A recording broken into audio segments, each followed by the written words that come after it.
I mean, all You data know, center operations have to be in an This is enclosed building. including employee parking also.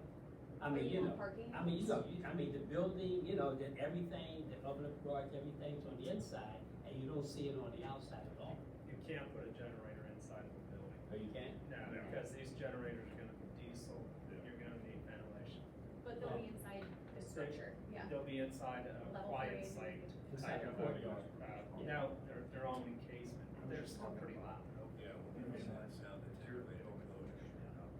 Yeah, but I don't think But it's. it's actually covered. That's the key. I think that you're telling them that it has to be this many decibels. I don't care how you figure it out, but my question is, what happens if they don't need it? Is that a cease and desist, stop operations? No, so this is. That's where I always have an issue. Right, and this is a common issue that every municipality is facing. Data center ordinances across different municipalities are asking more of developers typically than ever done before. And it's, it's very in line with what everyone's doing, but again, an ordinance is an ordinance. If you violate an ordinance, you're following the same procedures you would for any other ordinance violation. So, it's what you would do, the same thing you would do for a height violation in a different district. You can't really invent new consequences. There's no revoking the permit and stopping until they comply. Just in a 2-day period, you have to follow the whole long official process. But to your point, if they were to construct the facility and obviously there was complaints, which generates someone to do a acoustical noise study, which Kevin has alluded to it too. I've run across it several occasions. So they do have these noise attenuation screens that they would be required to erect, and they're very effective. Yes. Um, That page, Yeah. yeah, page 8.5, we do have complaints specifically about noise. I see that. So- Because that is a little area that's been carved out as, So as the solicitor is telling you, is that, if they erect it with promises that this is gonna be so quiet that, you can hear a pin drop and all that kind of stuff, and actually there's complaints and/or actually noise ordinance violations, we would require them to do remedies that would yes, make they it in have 3 compliance, days. or they would have to remove them. 3 days for corrective action to be taken, or they have to be removed. That You're is- right though, is that, the key is dictate the noise level that you want, and then let them choose their own method to achieve that goal. Correct. Because if you start dictating, I want you to do this or this, and it doesn't comply, you're on the hook too, Yeah. so. Um, Suppose we pick a number, the noise, but our residents want to sue because they think that number's too high. What happens? So, at what stage would a resident be suing? Is this after the construction is built, or Yes, is this say after it's built, and this is because they have money and they can do it. What would happen if we say 45 or 60 and they meet that requirement, and someone says, well, no, I think that number is too high. It's tricky. There's some new cases developing where does a neighboring property have standing to sue over an ordinance that doesn't affect their property use? They're developing, I've followed a few, they might. What's more realistic and what probably is more likely to happen is at public hearings, people will stand up and object and say, I'm a neighboring property, and based on what I've seen of this developer's presentation, I think it's going to harm my property. And that's why I included that new language, just as like a fail-safe catch-all, that it is, the burden is on the developer to prove that their proposed land use shall not harm any of the neighboring community. So if that objection is raised, there's a standard that the resident has to show there's a reasonable likelihood that they will be harmed. Our decibels are very much so in line with what I've seen across other municipalities. They are not significantly higher. They're not dangerously low in my opinion. They're pretty middle of the line. So I think we set ourselves up pretty well to avoid that challenge from happening. But at the end of the day, you have to run the balancing test yourself, and there's a chance that either side could challenge it, and you just have to say that you pick the number that you think protects the township. So we always hang our hat Allegheny County Health Department, which we have now. And right now theirs is set at, I believe, it's 60. So we always blame them. Yeah. You have any, Dan, do you have any, like the noise in this room, the air conditioning running, what do you think that's at decibel wise? That's probably about 30, maybe, might be 40. I think it's probably higher than that. That might be close to 60 or I don't think so. I should have brought I have a little chart. Yeah, I think they Sorry about say, that. like 65 is about conversation level, Conversation. yeah. So, there are some municipalities that have 5 additional pages detailing other noise studies we can require that examine other noise factors, the sort of continuous droning. Well, It- let me throw this one at you.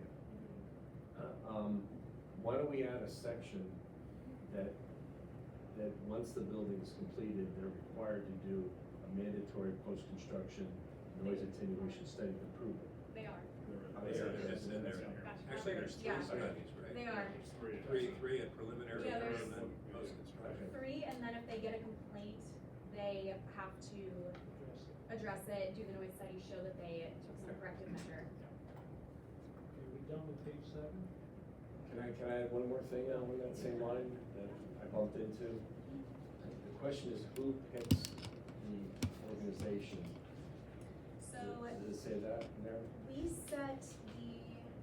we have certified professional if you want, and then we set the exact methodology that has to be used, the standards. If you have a preference on the organization, I can put that in How there. about something as certified professional as approved by As the approved by township, township. something like that? We So have that the- way we have at the least- ANSI standard. Yeah, with the ANSI standards, it's gonna be, regardless of who's doing it, they should follow the methodology, so you're gonna reach the end result. Yeah. So we can, I can throw it as approved. Because you're always gonna have a situation where, well, the device that they were monitoring the noise with, well, I mean, he was pointing it at the ground, or it was on a Saturday, and that really doesn't count. Or, I mean, you can go just on and on with. This is a comprehensive noise section, but I don't see an issue in throwing that in, so we can throw it in. Well, to give you an example, at the last township meeting, the code run plan was up for consideration. And there was residents in the audience that were challenging the traffic consultant.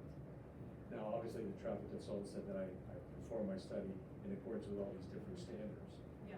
But Okay. tell the residents that. Yeah, I'll put that in as subject to township approval. Page 8.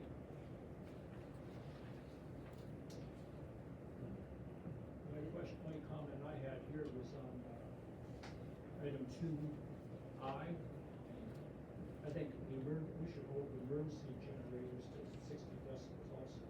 I think back to that event we had a year ago, a little over a year ago, it was out, power's out for multiple days, I think you're very right. Yeah, that's one that won't work, in my opinion, only because it's trying to strictly impose sound requirements on an emergency temporary measure, so it's far more difficult to defend. Most ordinances, it's common for people to allow emergency generators to function at will. Without worrying about noise output. I understand that based on this township specifically and the reality of Pennsylvania, it's subject to longer and larger power outages, so I think it makes sense to consider the necessity of still regulating sound from backup generators. I think 70 is a good number of balancing. I also think this level 3 enclosure will cover your worries, because by industry standard, it will ensure that the sound is only 72 decibels from 23 feet away. So by the time it gets through all the setbacks, I really wouldn't worry. I just think to have it explicitly on paper, I think this is a good balance of ensuring that neighbors won't be affected while still allowing data centers to feasibly function, because if they lose power, You said 20 feet away? 23. So really, yeah, And so, we're talking 200. right. Okay, So I okay. think this is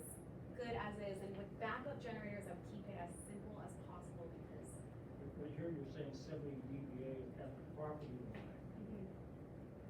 So So it should be, yes, so, hopefully it's gonna be a lot less than that. Right, right, right. Distance.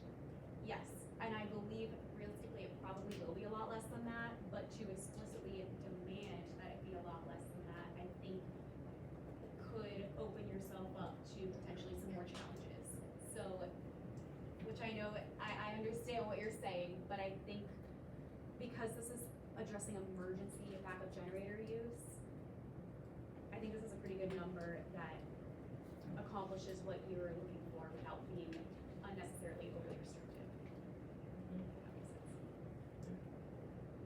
Number 4, is there a standard test for vibration? Yeah, I can put one in if you want. Do it by verses. Yeah, there is, Okay. and I have some language on it, it's just, it can look a little long, so I didn't want Okay. to All right. overwhelm anyone with all that, but if you want, I can put that in, or I can have it as like a You summary. should. Okay, It's actually Specific. lower at, lower frequency at lower decibel actually. Okay. well, that's something else, that's a different, Yeah. did you want the secondary noise test? If it's not gonna make this thing look pretty slow. It will. Okay. Okay. But the vibrational test is better. Curious. Yeah, I see that. I just don't wanna hurt too much. Anything else on page 8? Page 9?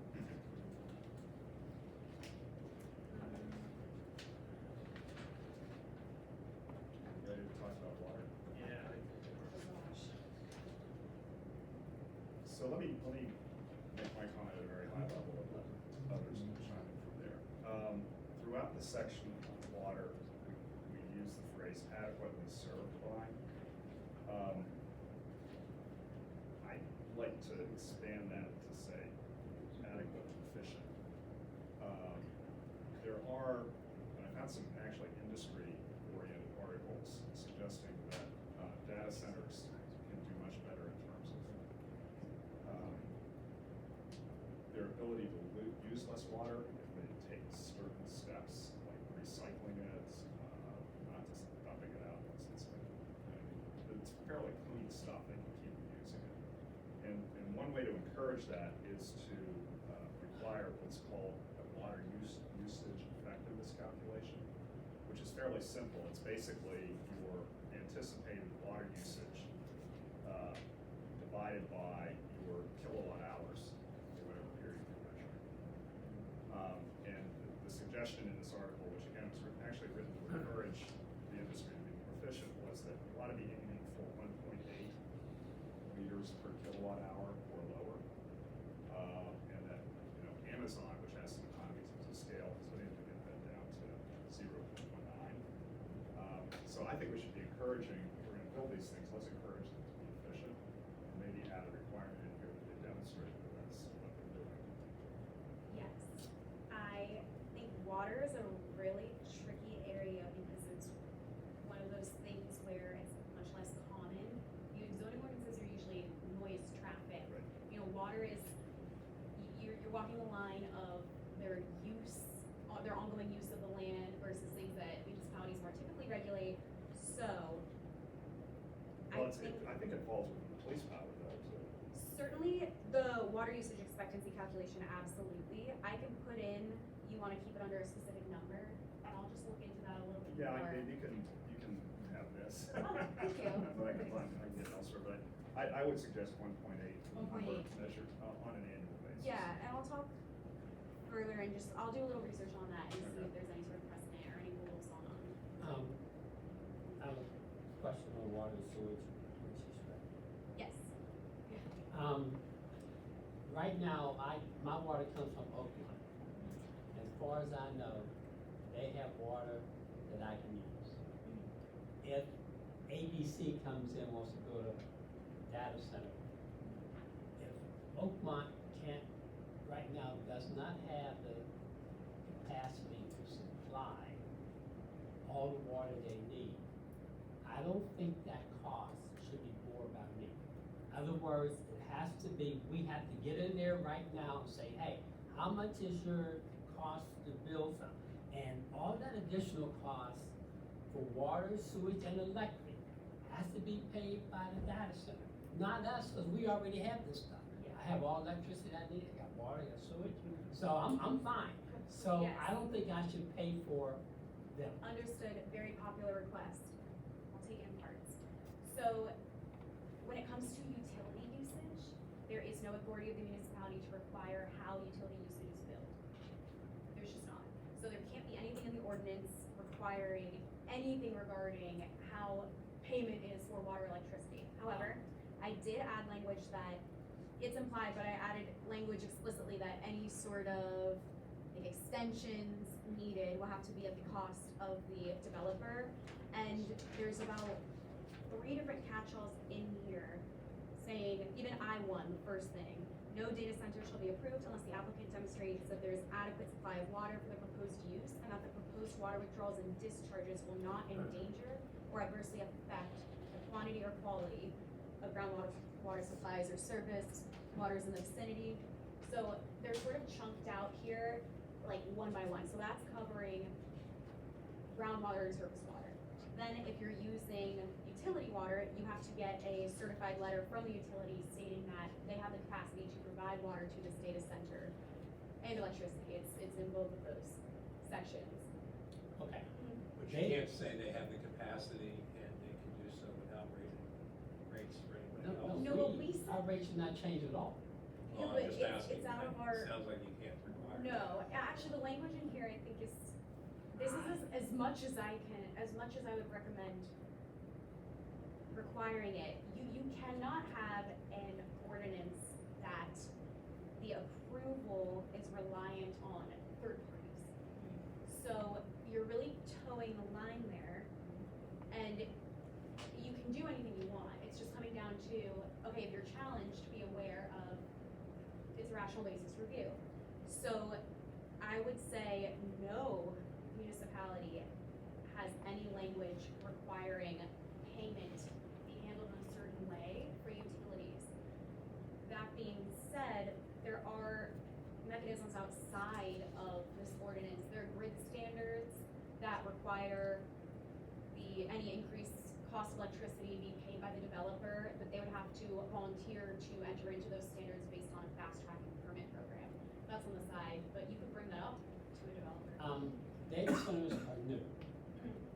So I don't wanna talk about what laws we have, but this is new. So the new requirement law is we're going to request that the public utilities do not increase. Any additional costs for the data centers, they have to bear that. They're spending what, $1 trillion on data centers?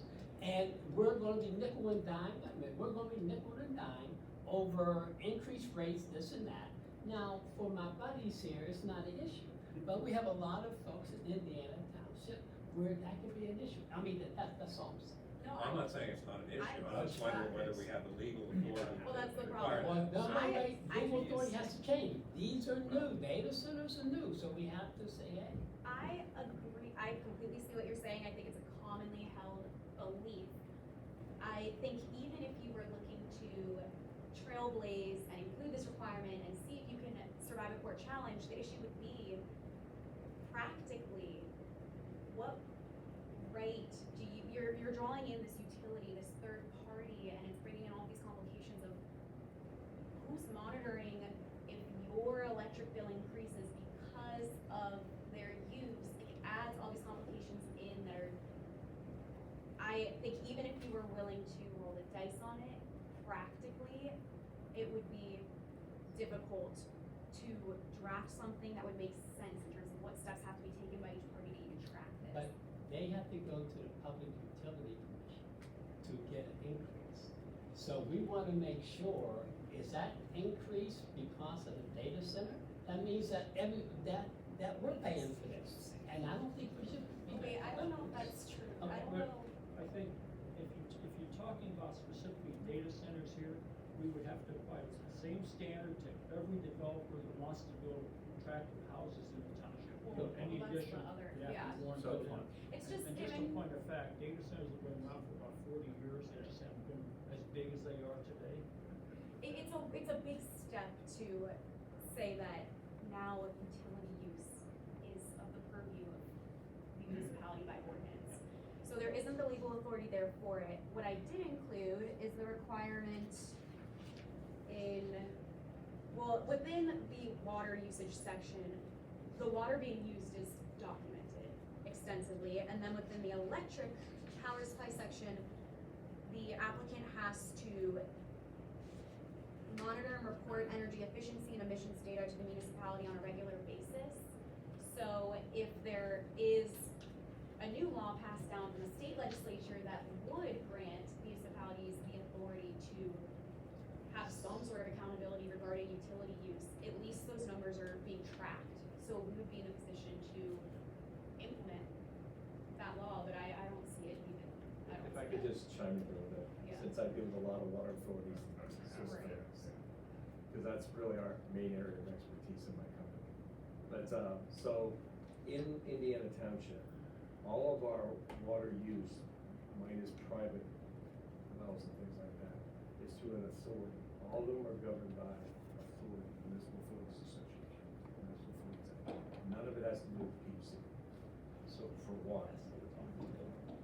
So, and with any water authority, the first thing that they look at is they're given a water allocation by DEP. So let's say that they have, the ability to withdraw 500,000 gallons from the Allegheny River. So, or whatever the case may be. So if there was a large water user that would come into their facility, they would have to look at their water allocation first to make sure that it doesn't violate the amount that they can withdraw. And the same thing happens with wells too, by the way. But, so that's the first thing they look at. Second thing is I can tell you from personal experience, Oklahoma Water has the worst possible distribution grid in probably Pennsylvania. All of their lines are 8 inches and 6 inches or less. And there's no way that they could supply the water needs of this type of facility for cooling. So to Kevin's point, having a recycle system is probably gonna be in their mix. So there's a lot of safeguards that are in there that will prohibit water consumption at a rate that would impact their residents. In addition, in the Pennsylvania Municipal Authorities Act, there's a specific guideline as to how they calculate and establish user rates. And in that formula, they are allowed to set bulk rates, if you want to think of it that way, if it goes to that part. So there's a lot of safeguards that are in the Pennsylvania Municipal Authorities Act that have been revisionist. And so, just to give you another example, what if a paper mill were to come into Indiana Township? High water use, there's a lot of other facilities out there besides That data use centers. more. Yeah, data that centers are not. use large consumptions of Outlets. water. And I'm just gonna tell you, in Eastdale Borough, we just allowed a car wash to come in. Oh, And it's, they, believe it or not, as a single pass system, it's not recycled. Now, because I represent the wastewater plant, I opened them with open arms, because now all of a sudden it spread my debt over the car wash, and I could theoretically reduce my rates by 10%. And I had lots of capacity in my plant, so I was more than willing to invite them. But anyways, that's my 2 cents on water. I know, and I respect that, and listen, it's gonna be something that I know, you'll hear at every single meeting, so really, there's just not the legal authority for it. I will, So, I do think it's. Can I stand a question, since you're the authorities expert? Okay. My vague recollection is that tap-in fees have 2 components to them. Yes, multiple components before. Okay. So to Preston's concern, it may not be so much that the utility company, I don't know how the township would regulate it, but it may not be that the monthly fees are gonna go up that much. But for people moving in, because, Oakmont's gotta extend the water line 5 miles, all of a sudden their tap-in fees are gonna jump, right? Because they've gotta spread those costs, not just over. So with any extension in our water system and sewer systems, those are 100% borne by the developer. Okay. And Okay. number 2 is that If a major water user were to come into one of my facility, the biggest component is what's called the capacity component. There's a capacity connection, and there's one other component that just escapes me right now. But what we do is that we establish a tap-in fee structure that basically reimburses all the prior customers that have ended up first. Okay. So you're making everybody whole Okay. on the tapping fee. And Okay. that's how we can push our tapping fees into the $2,000, $3,000, and $5,000 range. Okay, okay. Yeah, That's and good, thank you. that's in the Municipal Authorities Act, so that's out of our control. Right. Because they're a separate Exactly. entity, but I included explicitly in the power supply section that, sorry, that's page 16, K3. All of that is just essentially saying what is implied, which is the developer is going to be responsible for, yeah, any extension needed. Back to the So, water. yes, I do toward have it. it, but you talk a lot about the wells and how to monitor and the cone and all that. Jeff, these three properties, is there a lot of wells of the residents around them? How could I say yes? Okay. The, yeah, Just off the top of my head. I'm not- That's what I figured too. Alright. And the question is, can we mandate that they would have to buy water from a public, from the water authority instead of wells?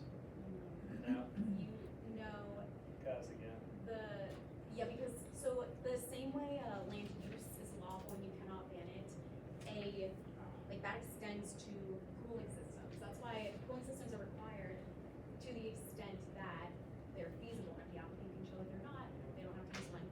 You could put that language in for water supply, but even that, it depends on how confident you feel risking okay, potentially a no town problem, or I was not. just asking that question. But again, So now I'm gonna go back on my answer to you and say, yeah, there are no wells. no wells. They're gonna go on public. Okay. Okay, Never so mind. then we'll. After I've had the chance to look at it. Okay, good, because. You were- Wells. Can we move on to page 10? Peter has a comment. Yeah, just one Okay. quick comment on page 10, 3 little I. If the use is to rely upon non-public sources of water, the applicant shall provide a water feasibility study. Let's add by a qualified professional reasonably acceptable. Just to make it consistent.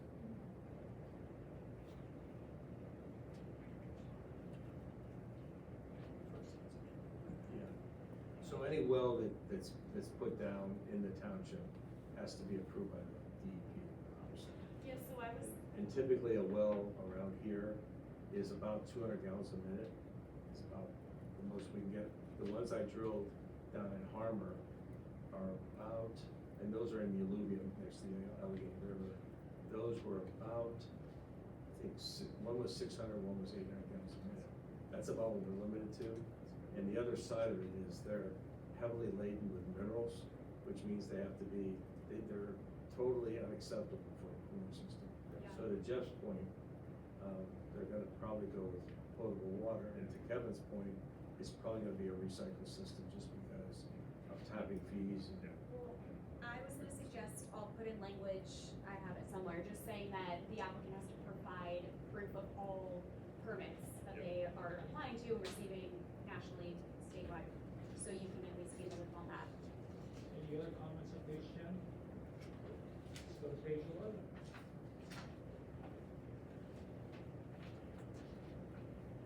This kind of covers everything we talked about. Right, already. yeah. Page 12, still more the same. Page Yeah, it's 13, repetitive. Wow. cooling system requirements. Any comments there? Closed loops, seems to cover it pretty well. I think that's an excellent suggestion. Kind of stated the arguments. Anything else on page 13? Page 14.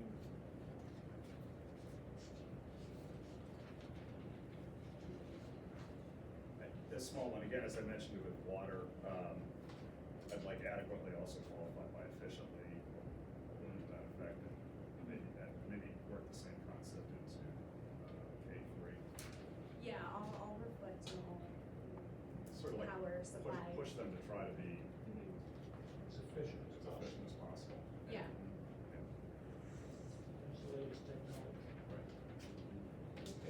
Page 15, emergency measure management. Anything there? Jeff, any comments here from your standpoint? What page we on? Page 15, emergency management. You mean 17? Page 15 on my copy. Really? Yeah. What happened? It's 14 on mine. Is it We Yeah. are working the wrong It's time. on- You're on the front of the- Yeah. If Yeah. you Yeah. opened it 15 in on this. Word, Yeah. it printed like this, and if you open it in Yeah, non-Word, it that's prints why like I that. Go back The to, next I'll version answer your is- question, emergency management. Yeah. This all looks like pretty standard to me, that'll all come through me, I'll sit down with the chief, police, and the fire departments, we will discuss this, plan and whole. We'll be leaning on them to get proper training from them as to how it works. So all, Page 16, decommissioning.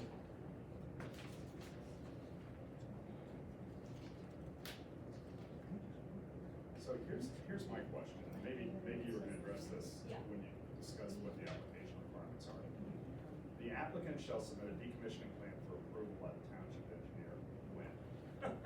What, at the time of the application? Yeah. Prior to decommissioning? So Every 5 years? At the time of the application, and then every 3 years, it will be updated. Okay. So Okay, that's what I've seen, that's pretty standard, and then you're also going to be submitting the financial security bond as Okay. well. At that time, that also will be updated every 3 years to Okay. reflect. okay. But yeah, that's one where I think it might already be in that catch-all requirement for application.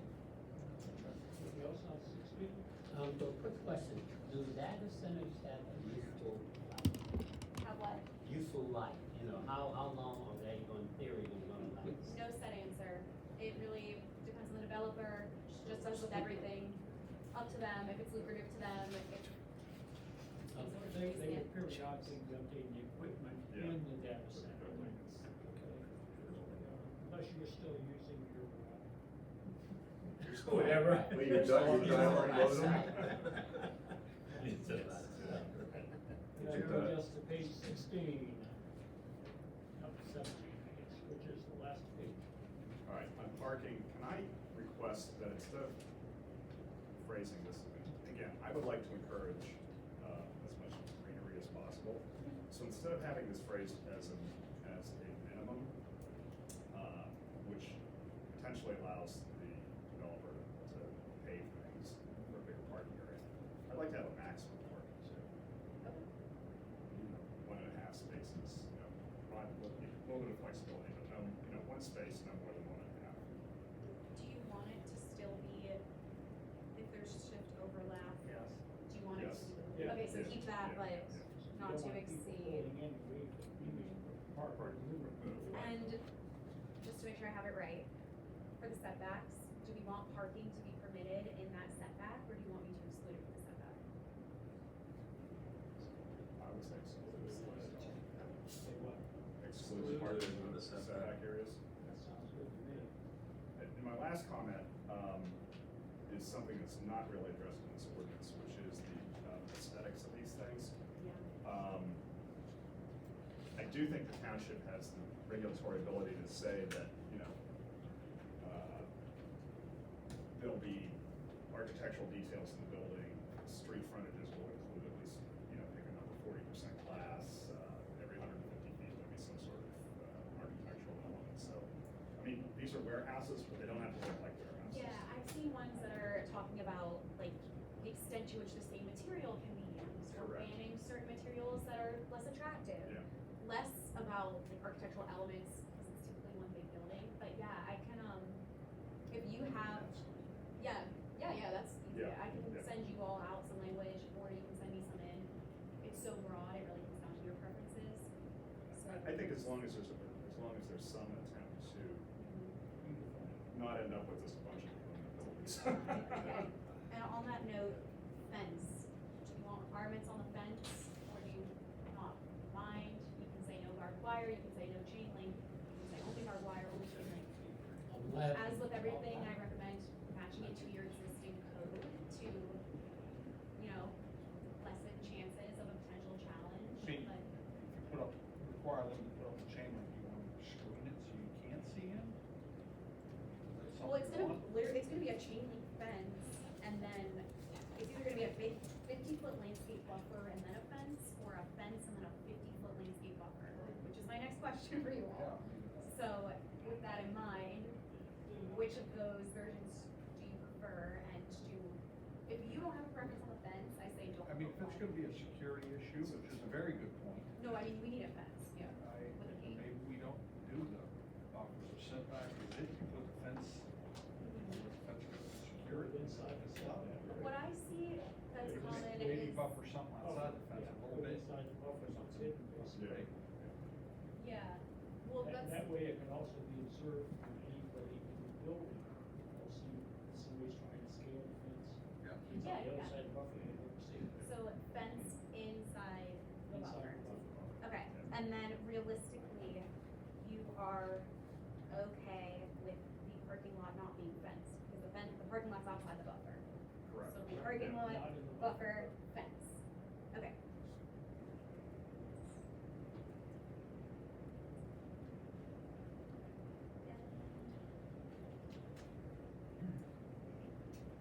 There's gonna be a gate with the guard tower, and that will also be within. They can also be inside the buffer.